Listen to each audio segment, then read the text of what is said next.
Hey everyone, it's Strange Michael. I hope you're doing well today. I have a review for kind of a different version of the previous movie I reviewed. The previous one, in my Halloween movie reviews, was the theatrical cut of the original Halloween Curse of Michael Myers, which is Halloween 6. Now, in case you don't know, for a lot of you younger folks out there who are newer fans or you just never heard about this, there is a thing called the producer's cut. The 2015 release right here on Blu-ray is the only official bootleg, or official release we ever had of the movie, even though this had been floating around the bootleg and black market for probably since 1995. So, even though this had a 2015 official release, I'm actually going to have in my title that it was released in 1995, because technically it was floating around at that time, even though it was technically not an official release. It looked terrible from what I understand. Just first and foremost, this official release looks really good. If you love the producer's cut, this is totally worth your money. I had never seen it until about 2 years ago when I found this at Best Buy for about maybe $5. I bought Daredevil and I bought The Punisher with Ben Affleck and Thomas Jane for like $5 out of the $5 bin. And I saw this in there and I was like, what the hell? I'd never heard about this being officially released. Now mind you, I said in my theatrical cut review, this is one of my favorite of the Halloween movies. I don't know what it is. I'm not a fan of the Cult of Thorne line, which is way more prominent in this film than it is here. It's in this movie quite a bit. It's kind of the mainstay of this film. The storyline, the plot, or whatever kind of centers itself around that. But mainly because this is what the original movie was supposed to be. And you'd be surprised, I think, to find out that I like this one more than I like this one. You know, this is actually, to me, one of the weakest Halloween films.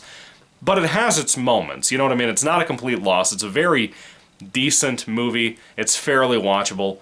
I just think the directions the cult storyline originally were going to take with this original release, it's pretty bad. And I'm kind of glad this was not the original release, because I feel like I would have never seen this stylish, style over substance movie that I love so much.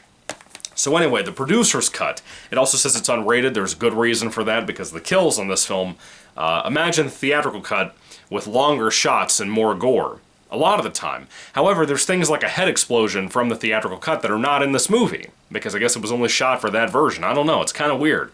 The producer's cut, what is this film about story-wise? Well, it's basically the regular old Halloween 6 Curse of Michael Myers storyline. The film starts off, Michael's back, and Jamie's not played by Danielle Harris, she's been recast with somebody else. I think that girl does a better job here. She has a little bit more to work with. Jamie is pregnant. She just had a baby. She's been in captivity by a cult. We don't know for how long.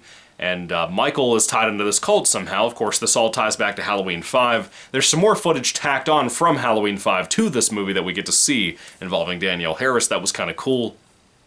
And the Cult of Thorne, what is that? Well, it was kind of started in Halloween 5. There was a character named the Man in Black who frees Michael at the end of Halloween 5, as you know. So he's been wandering around for like 6 years since 1989's Halloween 5 killed the franchise again. 6 years later, we get this movie. Whether we're talking about the producer's cut or the theatrical cut, it's still 6 years later to get this movie. It takes place in 95. And Michael being tied so directly to this cult is weird to me. I've never liked that. I think it's weak in the theatrical version and the producer's cut, because mainly it just feels off. It feels like it's not Michael Myers. Now, the depiction of Michael himself, I personally really like. I love the look of Michael. I like the performance here by George P. Wilbur. I think it's one of his best, even though he was, I think, Michael in Halloween 4 and this film.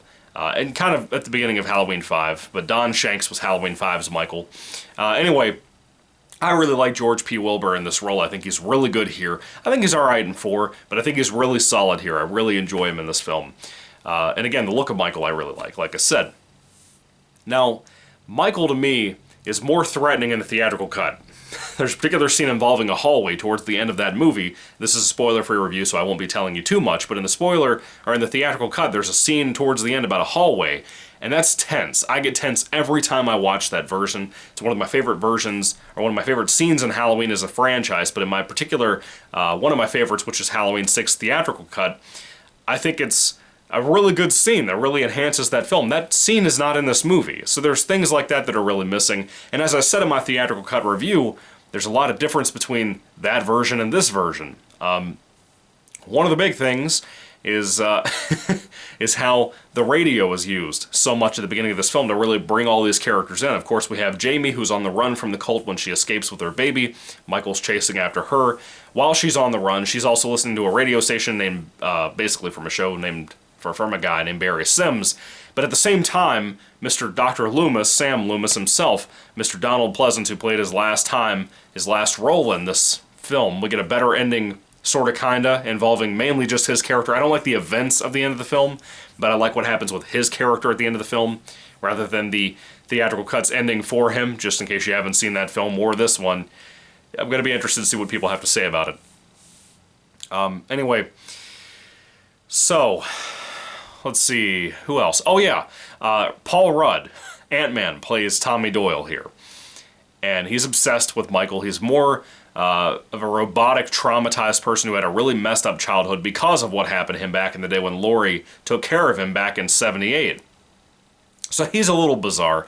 Oddly enough, I think Paul Rudd's performance is less robotic here than it is in the theatrical cut. I don't really know why. Maybe it's different scenes, different line takes that were used for the movie. I'm not really sure, but to me it seemed almost like the exact same performance, but he seemed better in this version. I don't know why. It's weird, it's odd to me.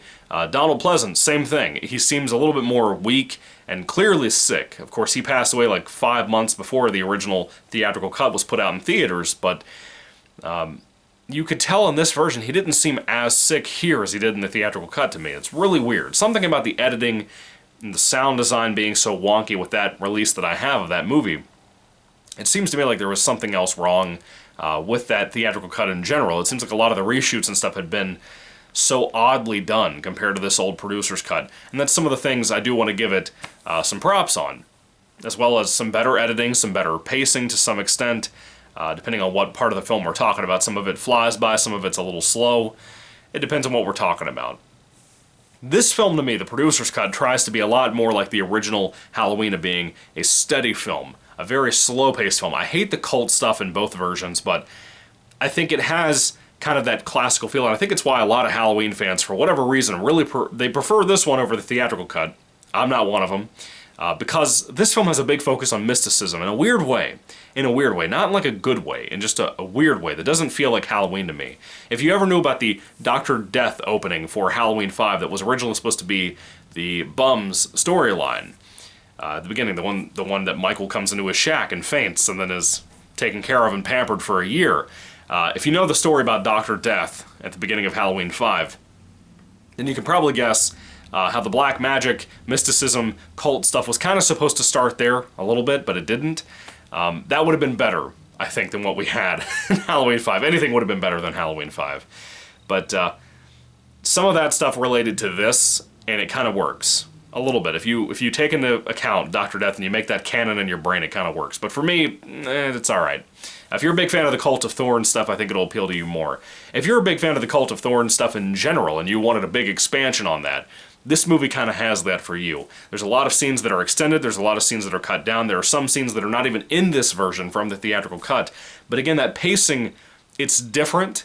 It works. It's a little bit smoother because of the editing. The smoothness of the editing here makes it a little bit more watchable to some people. Again, for me, I prefer the theatrical cut because it's so zany, because it's so weird, and it's quick. It flies by for whatever reason. Every time I watch that film, it's just immensely watchable. It just flies by super fast for me. Let's see. What else is there even to talk about aside from the things I've already kind of covered? The writing of the film is a little bizarre. The Cult of Thorne stuff, I think, it doesn't feel tacked on, but it feels like it's not strong enough to be in a Halloween film. It tries to explain too many things. I've always thought it was kind of weak. Like I said, my theatrical cut review, it just doesn't really land for me. I think it's a weak story element. Even if you saw this version and never saw the theatrical cut, I don't think people would think this is one of the good ones of the franchise. The theatrical cut I like because of the style of it.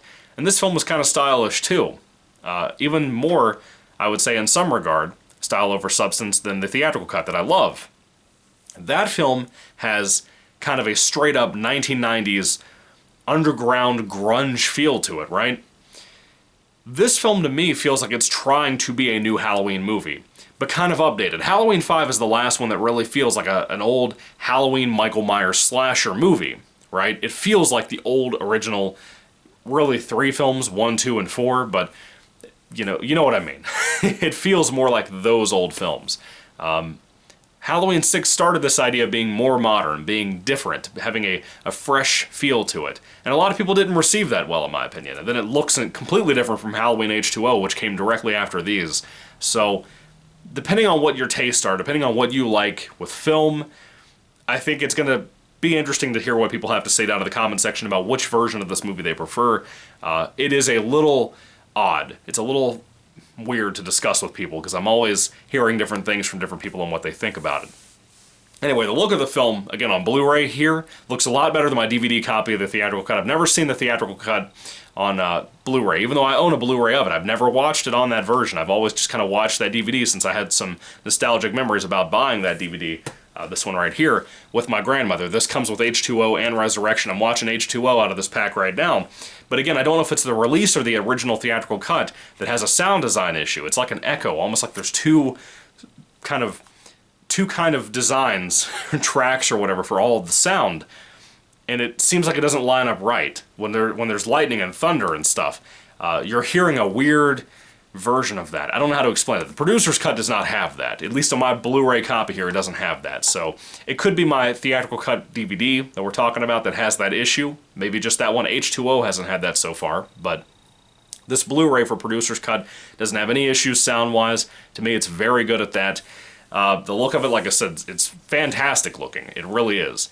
Probably one of the best releases of a Halloween film ever, in my opinion, personally, even though I'm not a big, I have to have everything in 4K type of person. I hate 4K a lot of the time. I just like these new Halloween releases they've been doing.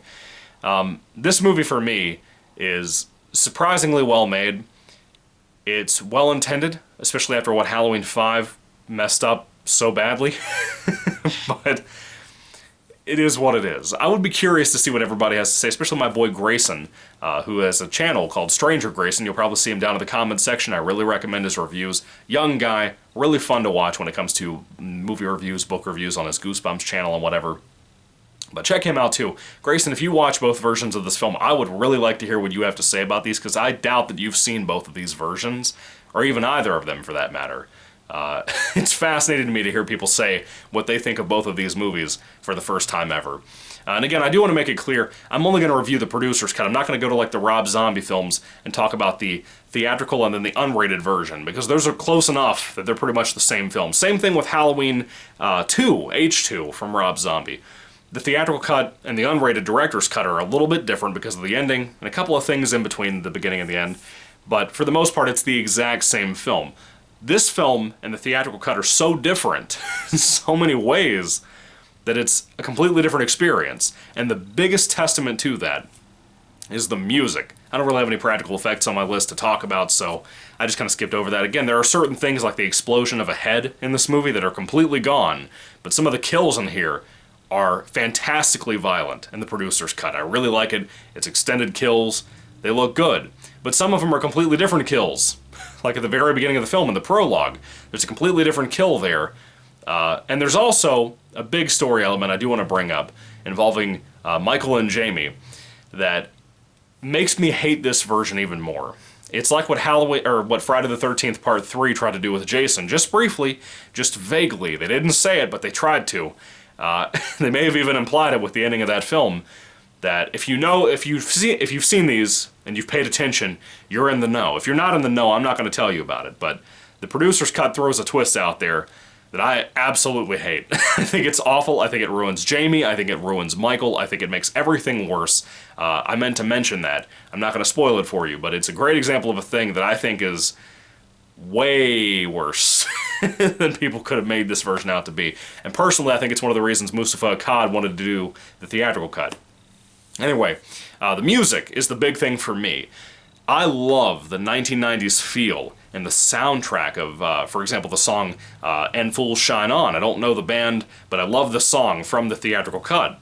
I also love the first ever rock rendition of the Halloween theme song from that movie. I love it. I think it, even though the film at least for the theatrical cut, it looks cheap. It looks like it would have been direct-to-video. I still think that was the original release plan for that movie. I don't care what anybody says. It just looks like it. And then to go from this to H2O, it's even more shocking because of the budget behind that when Miramax started making them. Anyway, for this particular one, well, this is a Miramax too. That's right. Never mind. Sorry, I'm not thinking right. Anyway, to go to H2O from this kind of shocks me a little bit. But anyway, the music. I love that rock rendition of Halloween, John Carpenter's theme, in the theatrical cut. This movie got rid of all of that. It didn't have any of that. All this producer's cut has is the original, for the most part, not always, but for the most part, the original John Carpenter rendition from the original Halloween. That music, that particular type of music, that particular, again, rendition, that version of it, just a piano basic thing, that's pretty much the soundtrack for this movie. And again, I'm not going to lie to you, it adds more tension a lot of the time than the rock version I like from the theatrical cut. It's a good thing in this movie. It kind of surprised me the first time I watched this. As many times as I had watched the theatrical cut over the recent years since I bought this DVD set I just showed you, I'd become a pretty solid fan of the theatrical cut by the time I saw this producer's cut a couple of years ago. And I'll tell you, I'm really shocked by how good the music is in this film for the most part. There are certain tracks, certain scenes where I'm like, oh, that's bad. That's a really bad version of that song. But most of the time, it is the original John Carpenter music. I don't know if it's the one that he recorded, but it sounds just like it, and it fits really well for what this film is filmed as and edited as. And again, I don't know if I mentioned this. I think I briefly got ready to touch on it. I don't know if I completely said it, but the editing is less choppy than in the theatrical cut. It's a very smooth, well put together film. But how much does that really count for if the film itself's content is pretty awful? That's all I have to say. Anyway, when it comes to Halloween, the producer's cut, or Halloween, the Curse of Michael Myers, unrated producer's cut, I have some very negative opinions about this film, as you can tell. I have my issues with it. I think it has some positives, as I said, but not being a fan of the Cult of Thorne storyline, not liking Halloween 5, it's a mixed bag. Halloween's theatrical cut of this movie is also a mixed bag, but I like it a lot. I think it has some really good moments, and it feels more like a straight-up slasher. This feels like you're trying to lore build in the poorest way possible. You know, this isn't on the level of something like H2O for me. It's not on the level of like 2018 Halloween Kills. Those films are looked down upon, but for me, I like them a lot. It's not what I think it should have been. The producer's cut is a very flawed thing, but I can understand why people love this movie. I can understand why they like it more than the theatrical cut, but for me, it contaminates a lot of things. The way Halloween 5 did, the way the theatrical cut does that I like so much. I can say that too, even though I like those movies and I like elements of this one. They all contaminate something in this franchise that just cause problems that Halloween 1, 2, 3, and 4, they didn't do that. But anyway, Halloween, The Curse of Michael Myers. Have you seen it? What do you think about it? Put your thoughts and comments down below of the theatrical cut, the producer's cut. I've reviewed both, like I said. They're different enough, I think they deserve their own reviews. And if I had to rate this one on a 5-star basis, again, it's watchable. There's some massive issues in here in the sense of like a Last Jedi, Luke Skywalker type of ruined characters type of thing. I like certain things like with Donald Pleasance and what they do with him towards the end of the film. But, man oh man. Man oh man oh man. It's got massive issues. If I had to rate it on a 5-star basis, I'd give it a 3 out of 5 stars.